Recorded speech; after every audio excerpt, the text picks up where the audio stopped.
Hello बच्चों, कैसे हो? क्लास 10th का आज वायरल पेपर का सेकंड पार्ट है जिसको आज हम डिस्कस करेंगे। तो इसमें आपका बा खंड जहाँ होता है वहां पर आपको 6 प्रश्न दिए होते हैं, 6 करना होता है।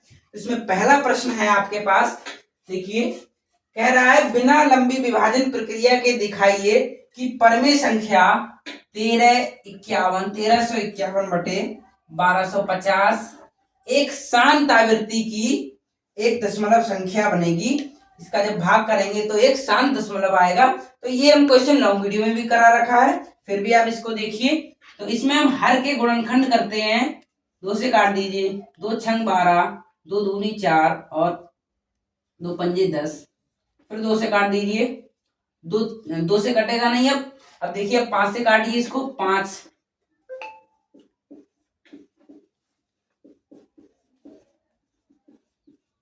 ठीक है, ये हम अभाज्य गुणनखंड कर लेंगे इसके। अब देखिए इसका क्या हो जाएगा। तो वहां आपको पेपर में बिल्कुल प्रॉपर लिखना है इसके अभाज्य गुणनखंड। 2 गुणा 5 की पावर 4। देखिए 5 की पावर 4 आएगी। ठीक है, तो अगर इस 2 के अब नीचे क्या लिखेंगे, अतः हर के गुणनखंड 2 की पावर m और 5 की पावर n प्रकार के हैं, इसीलिए दशमलव ये परमेय संख्या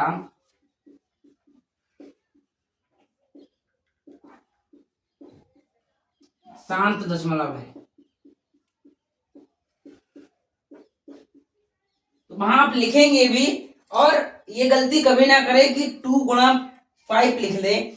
हमेशा 2 की पावर m और 5 की पावर n लिखेंगे। आप m और n को कई बच्चे नहीं लिखते हैं, तो ये गलती बिल्कुल ना करें। इस प्रकार का होगा, क्योंकि अगर यहाँ पर 5 ही लिख देंगे तो 4 कहाँ जाएगा। तो ये दिखाना होता है कि 2 की पावर m, मतलब यहाँ भी कोई एक पूर्णांक हो सकता है और यहाँ पर भी एक पूर्णांक हो सकता है। इस तरह को इसको प्रॉपर सॉल्व करेंगे और लिखेंगे भी।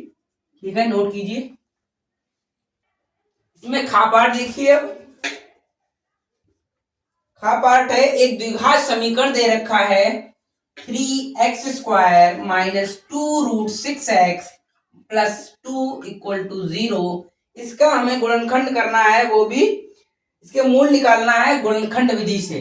तो इसके मूल एक तो वैसे तो हम धनाचार से भी निकाल सकते हैं, लेकिन यहाँ प्रॉपर कह रखा है कि गुणनखंड विधि से निकाल लें। तो हम इसके गुणनखंड करते हैं। देखिए क्या है, गुणा करने पर 6 आ जाए और जोड़ने पर क्या आ जाए, 2√6।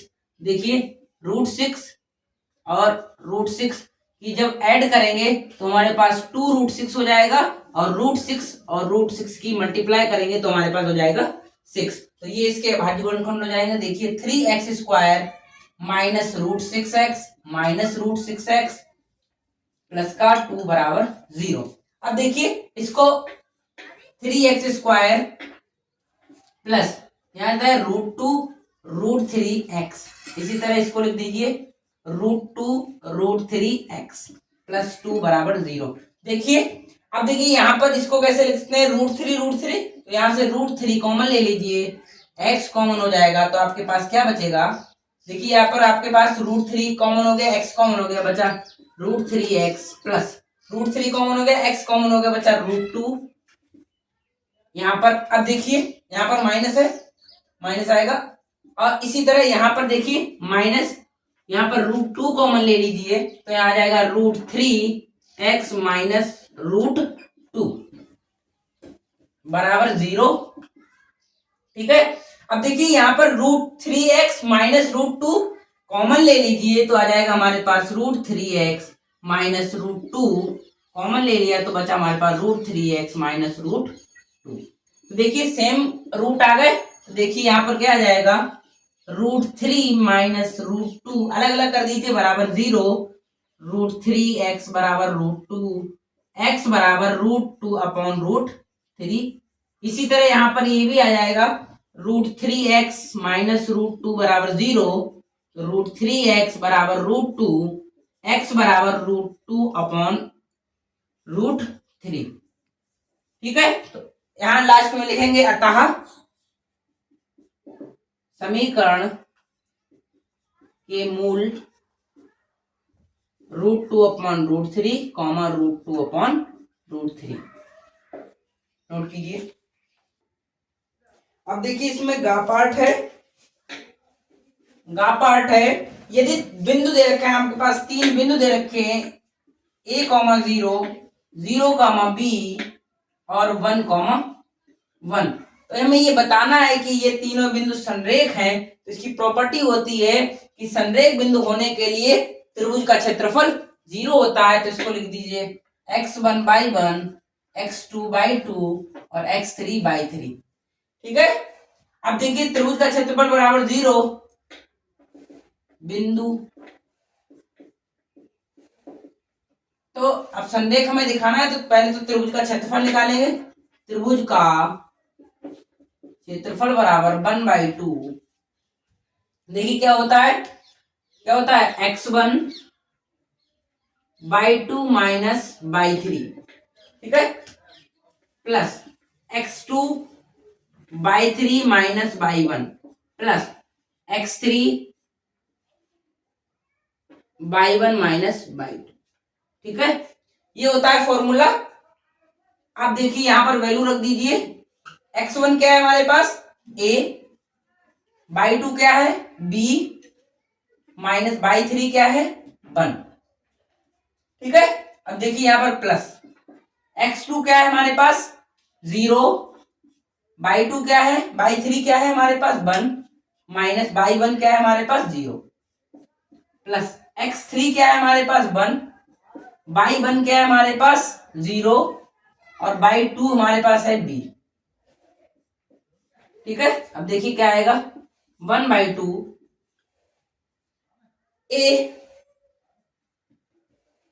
ab -a प्लस क्या आएगा हमारे पास, देखिए प्लस 0 है तो टोटल 0 हो जाएगा, प्लस माइनस का b। ठीक है, ये हमारे पास तीनों बिंदु संरेख दे रखे थे। तो हमें प्रूफ भी करना है इसके साथ कि 1/a प्लस 1/b बराबर 1। इसके लिए त्रिभुज का क्षेत्रफल 0 होता है। तो देखिए संरेख दिए हुए थे। अब देखिए क्या करेंगे, इसकी 1/2 है यहाँ पर, इधर इसको इधर डिवाइड में, इधर मल्टीप्लाई में चला जाएगा तो ये 0 हो जाएगा। तो आ जाएगा ab -a -b बराबर 0। अब देखिए क्या आएगा, ए बी को उधर पहुंचा दी तो ए बी बराबर a प्लस बी। तो यहाँ पर अगर 1 लिख दें, 1 से मल्टीप्लाई कर दें तो इधर मल्टीप्लाई में इधर डिवाइड में आ जाएगा। तो a plus B upon A B बराबर 1। इसको अलग अलग कर दीजिए तो हमारे पास आ जाएगा a upon A b plus b upon A B बराबर 1।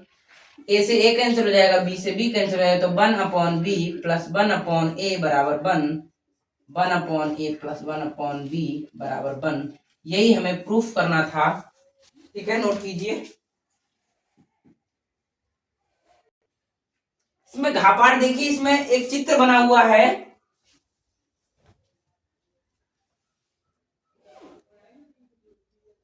ये आपका व्यास है और ये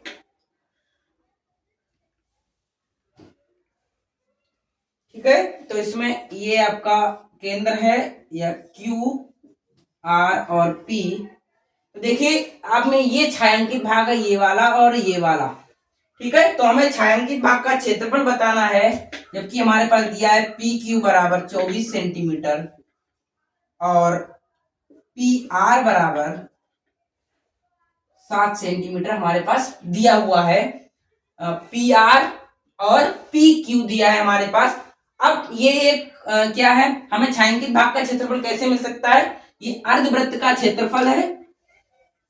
इसमें से हम त्रिभुज का क्षेत्रफल घटा दें, ये वाला हिस्सा घटा दें, तो हमारे पास क्या मिल जाएगा, हमें छायांकित भाग का क्षेत्रफल मिल जाएगा। तो सबसे पहले तो हमें इसके क्षेत्रफल के लिए सबसे पहले तो क्या करना होता है, अब इसके लिए तो इसकी त्रिज्या पता होनी चाहिए। हमें त्रिज्या नहीं पता है, मतलब हमें पहले तो QR निकालनी है। तो ये समकोण त्रिभुज बन रहा है, तो इसके लिए पाइथागोरस प्रमेय लगा दीजिए। तो लिखेंगे त्रिभुज PQR में पाइथागोरस प्रमेय से, ठीक है। तो क्या आएगा, QR का स्क्वायर बराबर आ जाएगा हमारे पास PR का स्क्वायर प्लस PQ का स्क्वायर।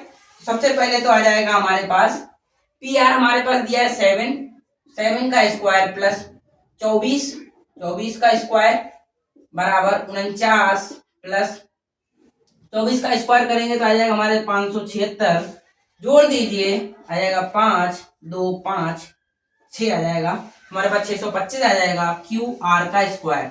यहाँ पर QR हो जाएगा, ये हो जाएगा √625 बराबर 25, ठीक है। तो हमारे 25 आंसर आ गया। अब देखिए क्या करेंगे, अब आपको क्या करना है, सबसे पहले तो आपको कुछ नहीं करना है, अब आपको सीधे अर्धवृत्त का क्षेत्रफल निकाल देना है। तो अब सीधे चाहे अर्धवृत्त का क्षेत्रफल अलग निकाल ले या सीधे लिख दें छायांकित भाग का क्षेत्रफल।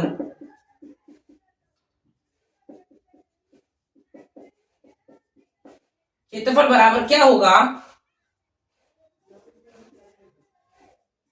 अर्धवृत्त का क्षेत्रफल माइनस त्रिभुज PQR का क्षेत्रफल। तो अर्धवृत्त का क्षेत्रफल के लिए सबसे पहले तो हमें R चाहिए, तो यहां से लिखेंगे R बराबर QR/2 बराबर 25/2, ठीक है। अब देखिए आपका यहाँ पर अर्धवृत्त का क्षेत्रफल होता है, पूरे वृत्त का होता है πr², अर्धवृत्त चाहिए तो /2। अब यहाँ पर चाहिए हमें PQR का क्षेत्रफल 1/2 आधार गुणा लंब, ठीक है। तो आ जाएगा यहाँ पर देखिए क्या आएगा, πr², πr की जगह रखिए 25/2 गुणा 25/2 और /2 माइनस 1/2। आधार कितना है हमारे पास, आधार है RP 7 और लंब है हमारे पास 24, कितना आ जाएगा 12। देखिए यहाँ पर कितना आ जाएगा, अब यहाँ पर 22/7 रख दीजिए, पहले इतना नोट कीजिए फिर आगे बता रहे हैं। अब देखिए यहाँ पर पाई की वैल्यू रख दीजिए 22/7 गुणा 25/2 गुणा 25/2 और अपॉन वाला 2 है, यहाँ कहीं अपॉन वाला 2 कर दीजिए।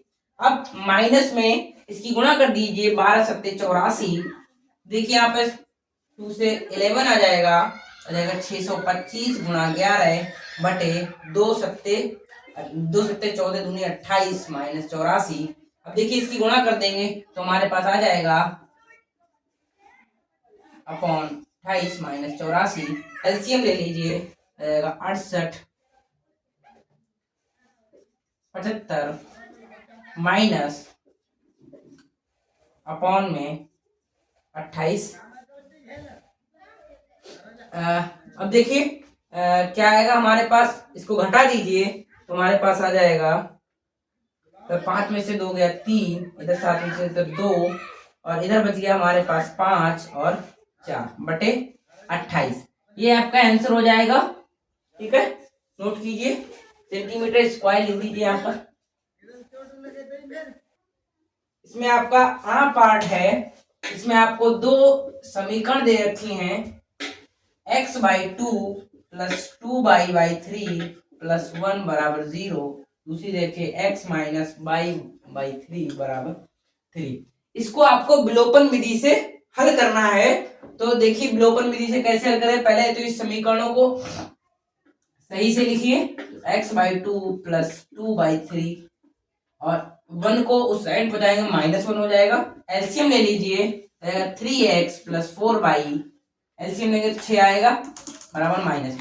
अब इसको देखिए इधर लीजिए 3x प्लस 4y बराबर -6। इस समीकरण को इस तरह हल कीजिए, तो 3x माइनस y बटे 3 बराबर 3, 3x माइनस y बराबर 9, ठीक है। इधर डिवाइड में इधर मल्टीप्लाई हो जाएगा, समीकरणों को इधर लिख दीजिए 3x, ये 1 डाल दीजिए, इसे 2 डाल दीजिए, 3x माइनस y बराबर 9,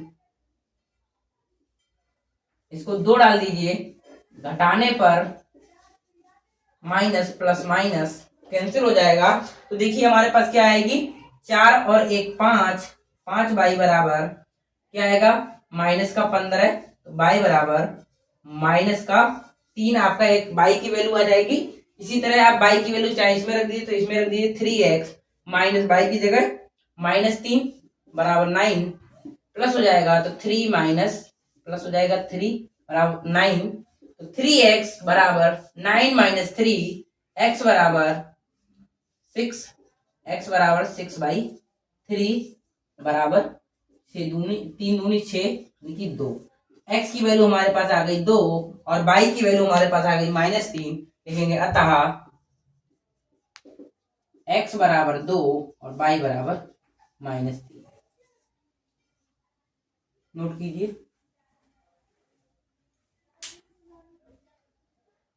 क्या वाला पार्ट है आपका, इसमें क्या क्वेश्चन है, इसमें कह रहा है दो ठोस लंब वृत्तीय शंकु समान ऊंचाई के हैं, दो शंकु बना लीजिए जिनकी ऊंचाइयां समान हैं और इनकी ऊंचाइयां समान हैं, उनके आधारों की त्रिज्या r1 और r2 हैं, ऊंचाई h मान लीजिए, को गलाकर समान ऊंचाई का एक बेलन बनाया जाता है। बेलन बना दीजिए।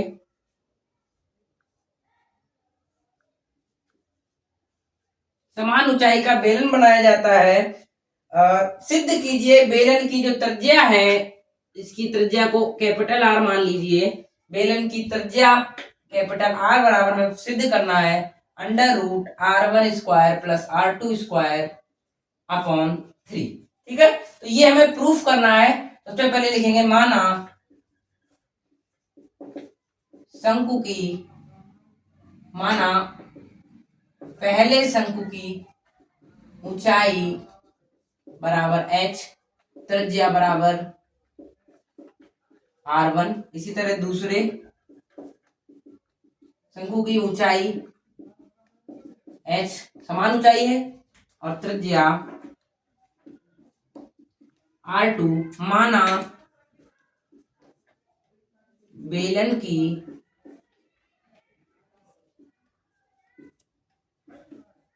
त्रिज्या कैपिटल R और ऊंचाई h, क्योंकि समान ऊंचाई है तो ऊंचाई तो सबकी बराबर है, तो गलाकर जब बेलन बनाया जाता है तो जो शंकुओं का आयतन होगा वही बेलन का आयतन होगा। ठीक है, तो शंकुओं को गलाने पर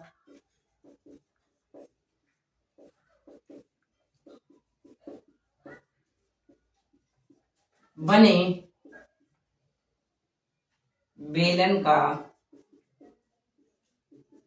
आयतन बराबर शंकुओं का आयतन। ठीक है, शंकु का आयतन, तो बेलन का आयतन होता है पाई r स्क्वायर एच, तो यहाँ r कैपिटल लिखा जाएगा बराबर शंकु का आयतन 1/3 पाई r1 स्क्वायर एच प्लस 1/3 पाई r2 स्क्वायर एच। ठीक है, शंकु का आयतन ऐड कर देंगे। अब देखिए क्या होगा हमारे पास, दोनों से h कॉमन लीजिए, पाई कॉमन लीजिए और कैंसिल कर दीजिए, तो हमारे पास आ जाएगा r स्क्वायर बराबर r1 square plus r2 square by 3। हमारे पास आ जाएगा, देखिए यहाँ से पाई कॉमन हो गया, h कॉमन हो गया, यहाँ से भी पाई कॉमन हो गया, h कॉमन हो गया, अपॉन वाला 3 ये है r1 square plus r2 square, इधर पाई से कट गया तो यहाँ पर बचा r स्क्वायर, तो r की वैल्यू हमारे पास आ जाएगी √r1 square plus r2 square upon 3। यही हमें प्रूफ करना था। नोट कीजिए। आज के लिए बस इतना ही। नेक्स्ट पार्ट के लिए कमेंट करें और आगे आने वाले दिनों में और भी मॉडल पेपर कराए जाएंगे, इसीलिए इस चैनल को सब्सक्राइब भी कर लें और ज़्यादा से ज़्यादा कमेंट करें, अपने डाउट्स को कमेंट करें और अपने दोस्तों के साथ इस वीडियो को शेयर करें। Thank you.